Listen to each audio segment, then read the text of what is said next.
Los noticieristas se sientan a la mesa. Análisis, opinión, crítica, la noticia del día. La mesa de los noticieristas. Con Milton Rojo, Javier Cabrera y Francisco Arizmendi.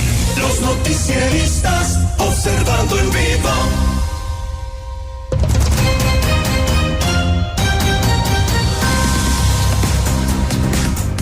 Ya la mesa de los noticieristas, saludo a Javier Cabrera. Javier, ¿cómo estás? Buenas noches. Muy buenas noches, Lobito. A Milton Rojo. Milton, muy buenas noches. Muy buenas noches. A Francisco Arizmendi. Francisco, buenas noches. Sí, mano. Buenas noches, Sinaloa. Buenas noches. Gracias por acompañarnos. Soy Luis Alberto Díaz. Muchas gracias a Lucilene Maldonado que nos cede micrófonos.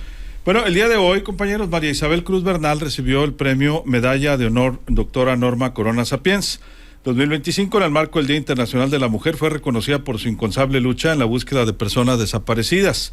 Con la foto de la ficha de desaparición de su hijo Reyes Yosimar García Cruz, María Isabel entró al recinto legislativo para recibir esta medalla.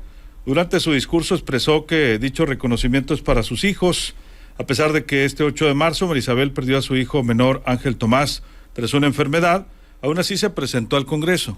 8 años de lucha no solamente son míos, son de todas y cada una de mis compañeras, de todas y cada una de las madres rastreadoras, no nada más en Sinaloa, sino en todo el país, que buscamos a un familiar desaparecido donde nadie debería de ser desaparecido en ninguna parte.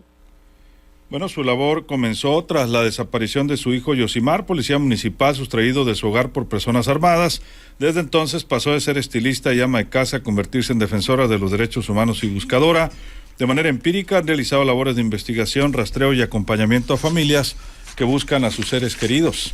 En 2017 fundó el colectivo Sabuesos Guerreros, que agrupa a 1,880 familias.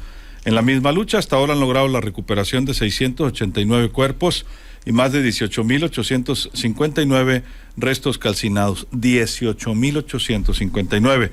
Además de haber encontrado con vida a 78 personas, todo con recursos propios o con apoyo de la gente.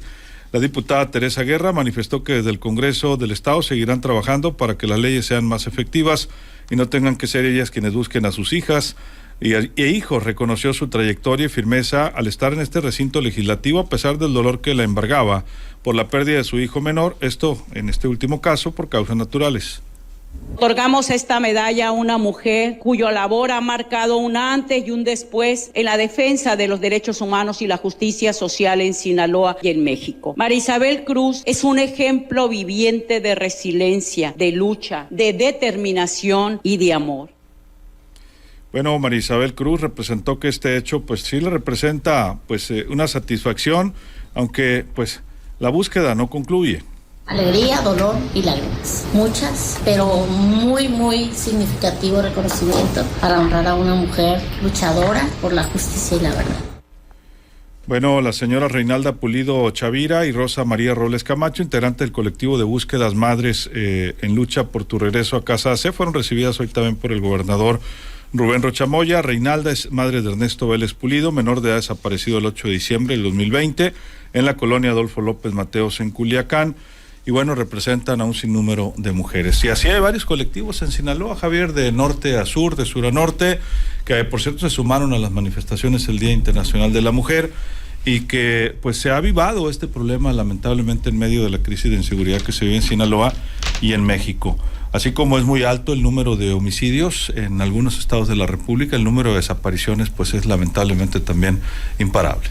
Pues lo estamos viviendo aquí en el caso de Sinaloa, pues que a raíz de la violencia desde septiembre pasado, el número de desaparecidos se ha multiplicado. Y yo, el mismo gobernador, lo aceptaba, ¿no? Es decir, que donde más le preocupa y ahí está sucediendo estas desapariciones forzadas es en Mazatlán. Y lo habíamos comentado aquí en esta mesa en repetidas ocasiones, desde antes de que sucediera estas confrontaciones, que Mazatlán se estaba convirtiendo en un foco alarmante de personas desaparecidas, sobre todo mucho joven, incluso algunos visitantes que fueron documentados, algunos de ellos fueron después localizados con vida, pero en esta guerra que se ha desatado de septiembre para acá hemos visto que, bueno, pues mucha gente muy conocida, empresarios, enfermeras, trabajadoras de hoteles, recepcionistas, gente muy conocida, que tiene algún familiar que permanece en calidad de desaparecido. Y el caso de María Isabel es un caso emblemático que nos llama mucho la atención. Hay que recordar que en enero del 2017, recién iniciado el gobierno del gobernador Quirino Ordaz Coppel, se da una serie de levantones o privaciones de la libertad de varios elementos de la policía municipal, jefes de grupos, y entre ellos este joven Yosimar, que un 26 de enero es sacado de su casa en presencia de su hermano recién fallecido, en presencia de su hermano, y desaparece. Esto obliga a su madre, que vivía en el estado de Oaxaca, a abandonar todo, venirse a Sinaloa y empezar una larga búsqueda por el cuerpo de su hijo. Y esto lo lleva a formar un colectivo donde miles de mujeres también, con casos anteriores y nuevos casos, se van sumando y van haciendo esta organización de Sabuesos Guerreras. Es un organismo que, pues se ha dedicado a buscar personas. Ellas, conforme va pasando el tiempo, pues va haciendo estudios, va analizando y se va adentrando en la búsqueda del cuerpo de su hijo Reyes Yosimar, un joven de 23 años de edad, con bachillerato que había ingresado a la policía municipal, pues desaparece. Y así como su caso, se han ido multiplicando cientos y cientos de casos. ¿Y qué ha pasado? ¿Por qué el surgimiento de estos colectivos? Por la ausencia de la autoridad, de la autoridad judicial encargada de investigar todos estos casos. En el sexenio pasado se dijo que se iba a dar un mayor apoyo, que se iba a hacer programas especiales para que este flagelo no continuara. Sin embargo, lo que hemos visto que se ha ido elevando las cifras de personas que no están aún localizables. Y lo que hoy ella decía, pues que es una obligación prácticamente que se volvió, supliendo las funciones de la autoridad judicial. Pero no es solamente localizar cuerpos o restos humanos, sino que la autoridad se vuelve ahí sumisa, se le olvida que tiene que investigar quiénes son los causantes de estos daños que les están haciendo. Y lo vimos el domingo pasado, el sábado pasado, en la manifestación del Día Internacional de las Mujeres, como decenas de mujeres a nivel nacional salen a hacer este reclamo a la autoridad y decirle que necesitan ayuda para ver dónde están sus seres queridos. Y pues ellos sienten que la autoridad no les ha dado la respuesta necesaria, aunque hoy la Presidenta de la República dice que los va a recibir. Pero ¿qué sucede con todas estas personas? ¿Dónde han ido a parar? Y hay quienes sienten que estas estadísticas están por abajo de las denuncias que hay en la autoridad judicial, que hay una cifra negra mucho más escandalosa que la que se tiene. Milton. Estamos ante una crisis civilizatoria, o sea, hay un cambio de estructuras en los cuales está desapareciendo gente. O sea, está volviendo a pasar el fenómeno que pasaba en los 70s, cuando el Estado desaparecía, cuando el ejército, las fuerzas del orden desaparecían, pero ahí se sabía que era el Estado. No se logró llevar a juicio a algunos jerarcas militares, pero no pasó nada. O sea, sí lograron encarcelar a algunos jerarcas militares por esas desapariciones, pero más que nada fue por otras cosas, no fue precisamente por eso. Entonces, y siempre que platicamos de desapariciones, el caso más paradigmático de desapariciones forzadas fue Argentina, con el proceso de reorganización nacional y las Madres de Mayo, que fueron todo un ejemplo de resistencia. ¿Por qué? Porque así como ahorita ves en Facebook las fotos de los desaparecidos, ellas enfrente de la Casa Rosada daban vuelta, donde estaban los militares, dueños del poder, y ellas traían únicamente el retrato de su hijo. Iban a comisarías, iban a cuarteles a pedir justicia, a buscar dónde estaban sus hijos. Y aquí tuvimos también, Javier, Francisco siempre nos recuerdan esos procesos de los 70s, cómo las madres buscaban a sus hijos y no hubo justicia. No hubo justicia. Ahora, ahí, en ese proceso, proceso social, se sabía que era el Estado. Aquí no, y aquí, en estas desapariciones, no se sabe quiénes son. No se sabe si es el Estado o si son grupos criminales los que están desapareciendo gente en el país, ¿no? Se infiere que pueden ser ciertos grupos criminales o una conformación de Estado y grupo criminal, esa zona gris donde se da mucha impunidad y se generan este tipo de situaciones.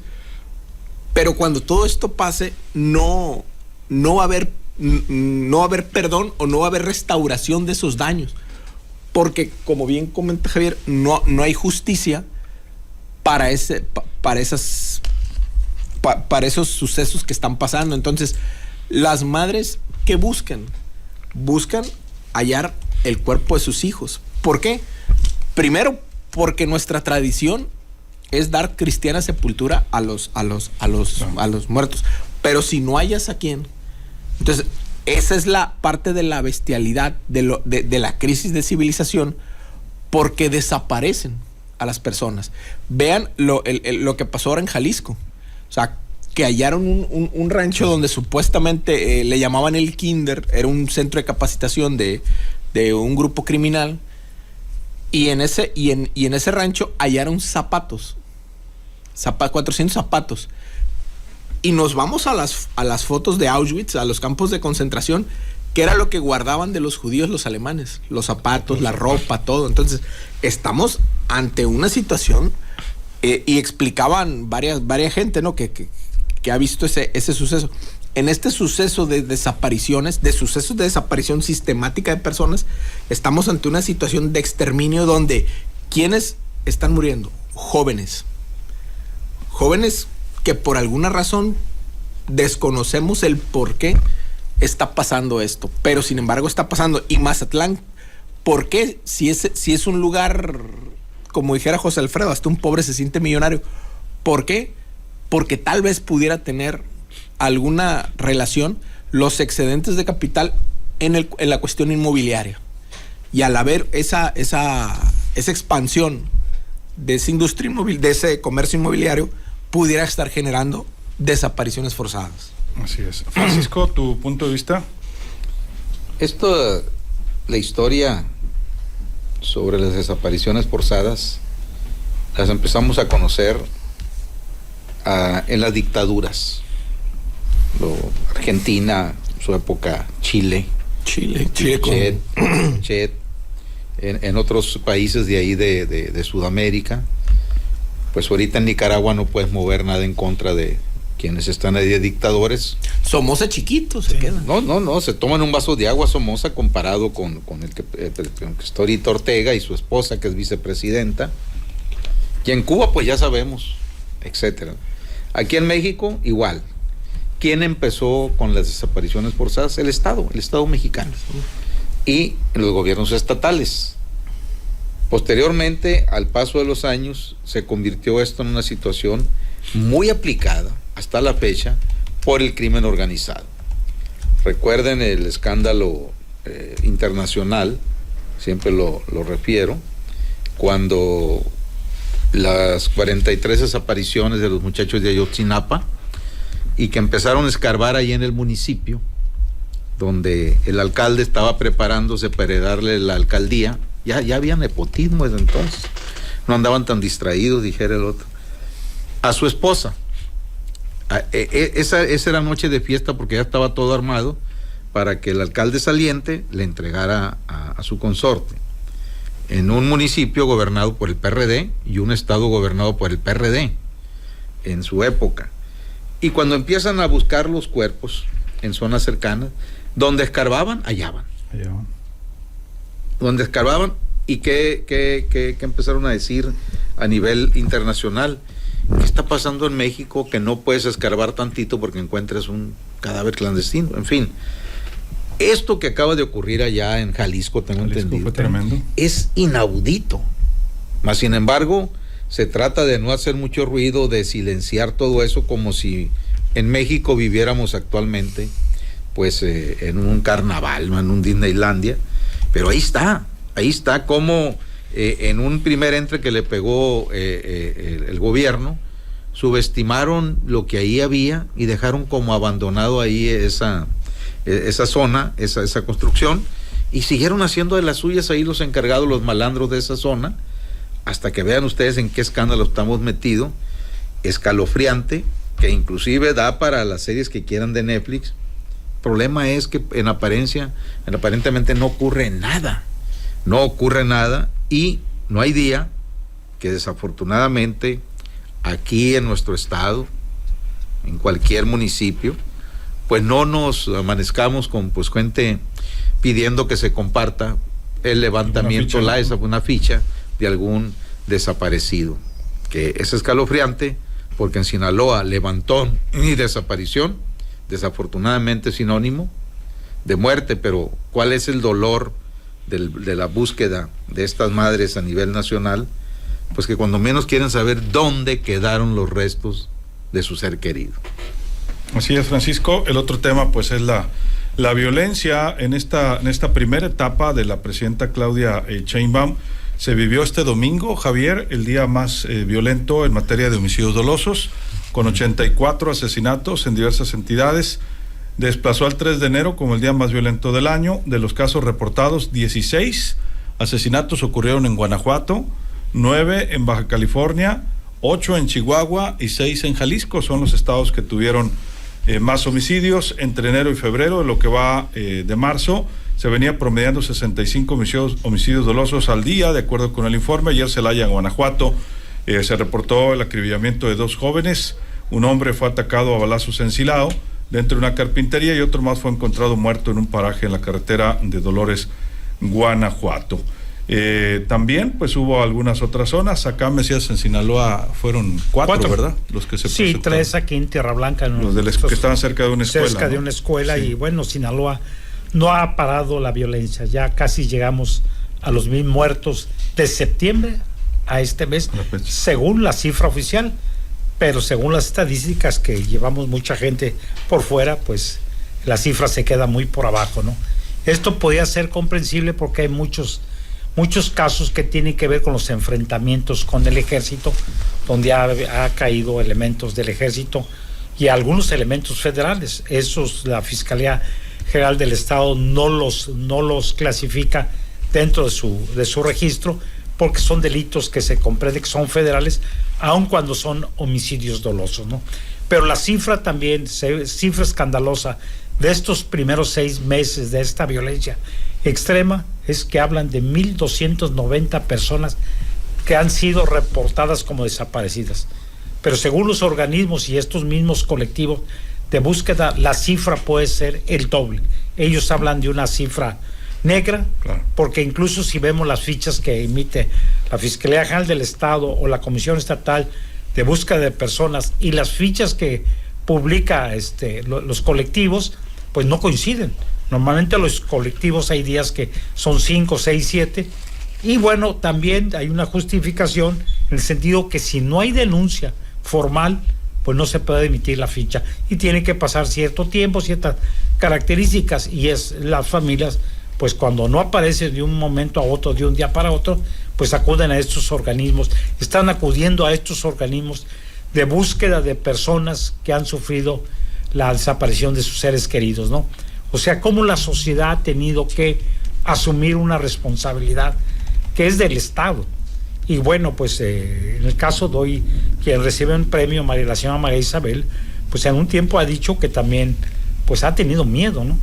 No en menos de 5 ocasiones ha sido amenazada junto con otro grupo de rastreadores por grupos armados para que no vayan y busquen a personas que se presume pueden estar sepultados en forma clandestina en algún punto del estado. Y eso es lo que se está viviendo no solamente en Sinaloa, sino en todo el país. Y bueno, pues Sinaloa continuamente aparece entre los 3 primeros lugares nacionales en cuanto a reportes de personas desaparecidas. Milton, ¿tus conclusiones? Bueno, parte de eso que dices, Javier, y que llama la consternación es cómo después del daño que le hacen a las familias, aparte viene la amenaza. Y hemos visto en el país, pero también aquí en Sinaloa, cómo independientemente de lo que de la amenaza, cómo van y le quitan la vida a las madres.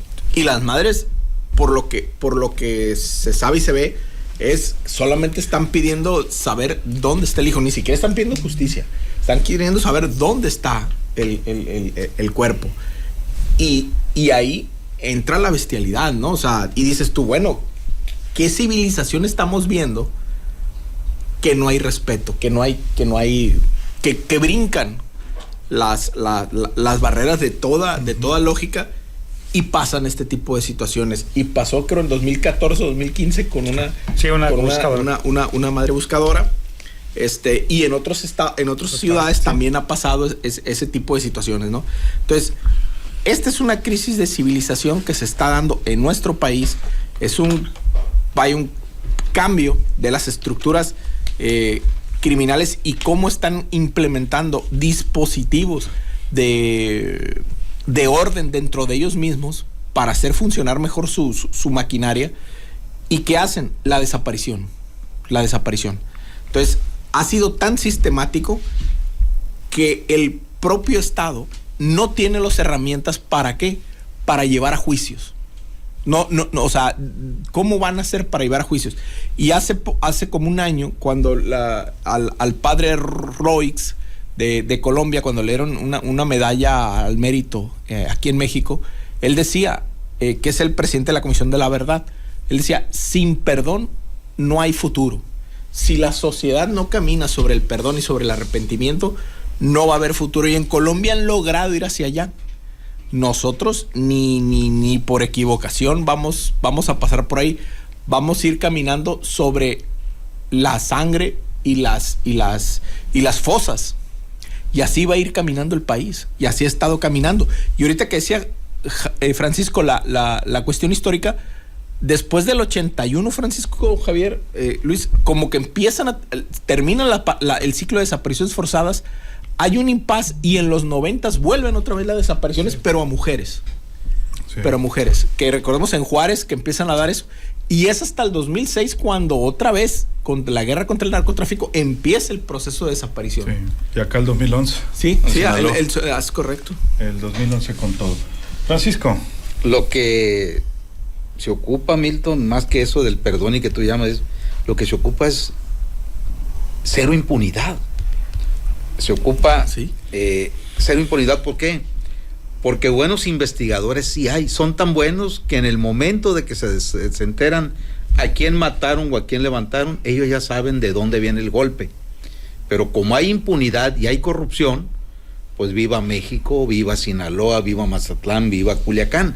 Esa es la verdad. No hay que andar con dándole tantas vueltas a este asunto, porque siempre hay ese amaciato entre delincuencia organizada y gente relacionada con los vínculos oficiales. Por eso en México más del 95% de los asesinatos de periodistas están impunes, porque si no los mató el Estado, los mató la delincuencia organizada o la combinación de ambos. En fin, ahora, no debe de ser ningún consuelo esta situación comparándonos con otros países, pero este tipo de escándalos ocurrían muy a lo largo, ahí sí que eran hechos aislados, como cuando aquel escándalo, ha de recordar Cabrera y parte del auditorio que frisa más o menos nuestra edad, las Poquianchis, allá en San Francisco del Rincón, Guanajuato.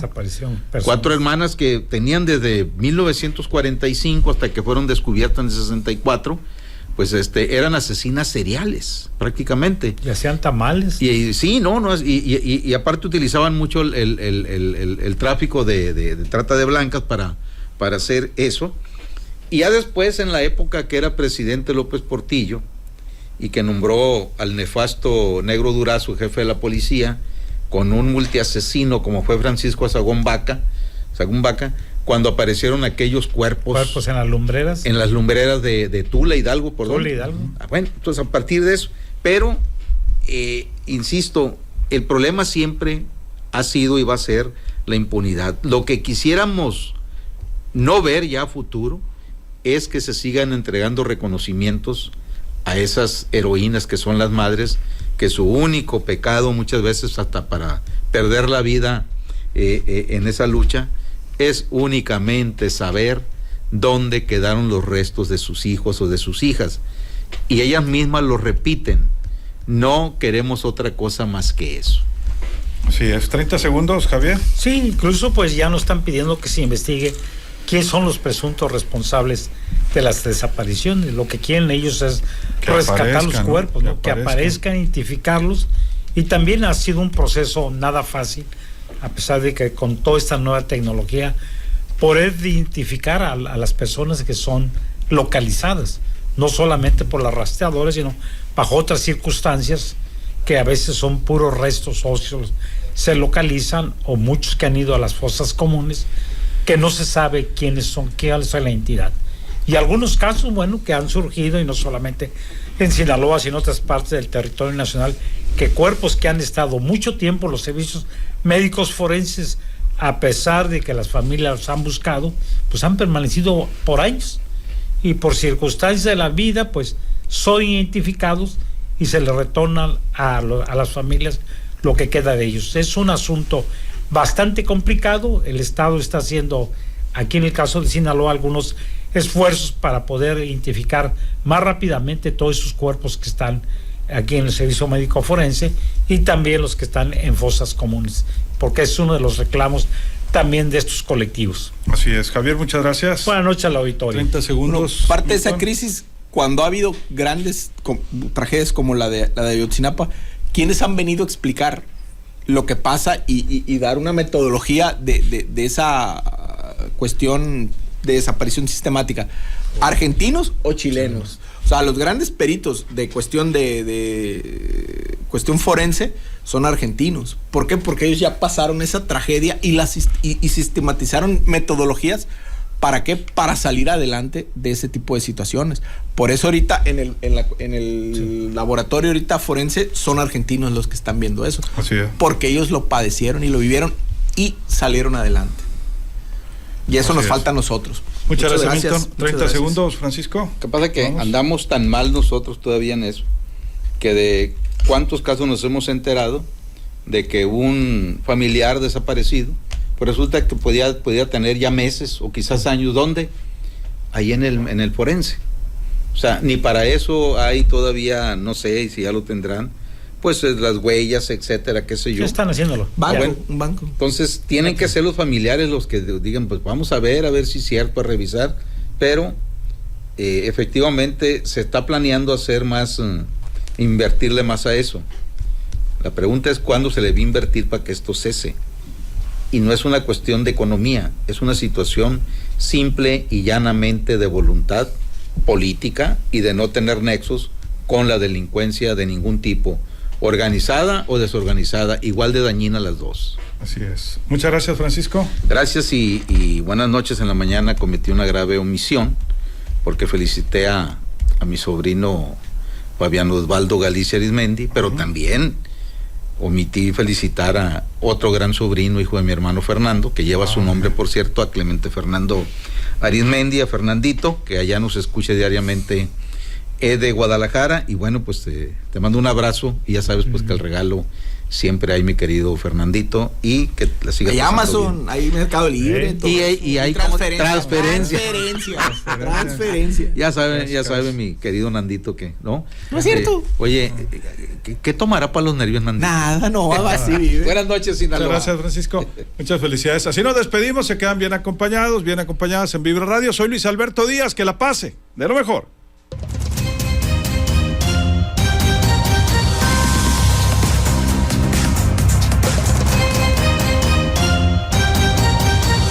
Ahora estás al día